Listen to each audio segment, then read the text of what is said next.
देखिए, राहुल गांधी जी माननीय नेता प्रतिपक्ष हैं और एक जिम्मेदार पद के ऊपर है। उनको अगर कोई भी बयान अगर कोई देते हैं, वो भी जो इलेक्शन कमीशन ऑफ इंडिया है, जो एक इंडिपेंडेंट एजेंसी है जो अपने तरीके से काम करती है, तो बगैर तथ्यों के कोई भी बात नहीं करनी चाहिए। और उनके पास तथ्य है तो उनको देने चाहिए।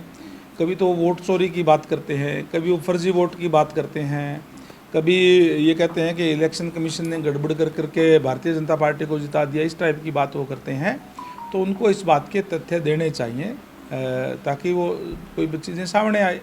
कांग्रेस पार्टी की हालात जो है आज है कि वो नेता विहीन है, कोई भी सक्षम नेतृत्व उनके पास नहीं है, इसलिए आज उनकी हालात इस तरीके की है। और मैं हरियाणा की अगर बात करूं तो हरियाणा में तो कांग्रेस पार्टी है ही नहीं, गुट हैं अलग अलग। कोई हुड्डा जी का है, कोई शैलजा जी का है, कोई रणदीप जी का है, कोई फ्रंट किसी ने बना रखा है।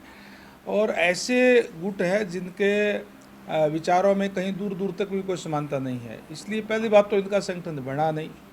अगर बाई चांस इन्होंने कोई बना लिया, डिक्लेयर कर दिया तो चलेगा नहीं, क्योंकि उनकी टांग खिंचाई वो दूसरा गुट ही उनका करने का काम करेगा। जिस गुट का बन गया, दूसरा गुट उसका विरोध करने का काम करेगा। तो ये जनता का विश्वास खो चुके हैं, इस तरीके के लोग हैं। आज ये बात करते हैं कि वोट हमारे चोरी हो गए।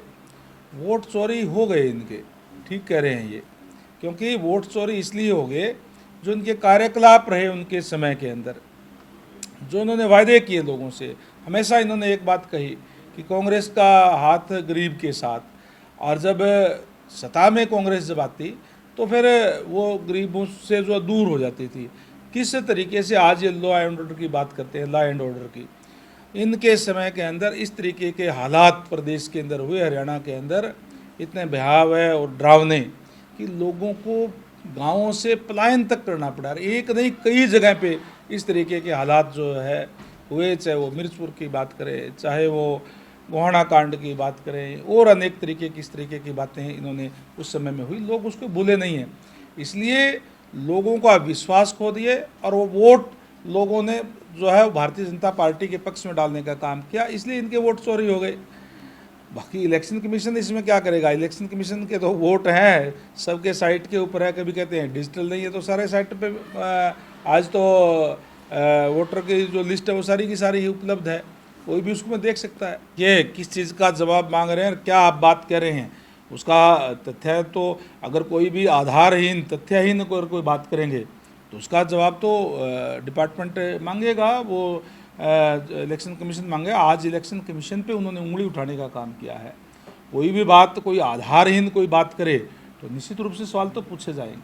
आज अलग अलग डिपार्टमेंट्स के जो परचेज भी है और जो वर्क्स है, यानी कि जो 10 करोड़ से ऊपर के जो काम होते हैं, उसमें माननीय सीएम साहब की अध्यक्षता के अंदर जो कमेटी है उसके अंदर बैठ करके नेगोशिएशन की जाती है और नेगोशिएशन करके फिर काम अलॉट किए जाते हैं। इस तरीके के जो परचेज के एजेंडे हैं वो शायद 13 है और 15 या 16 जो है वो वर्क्स के भी उसके अंदर एजेंडे रखे गए हैं।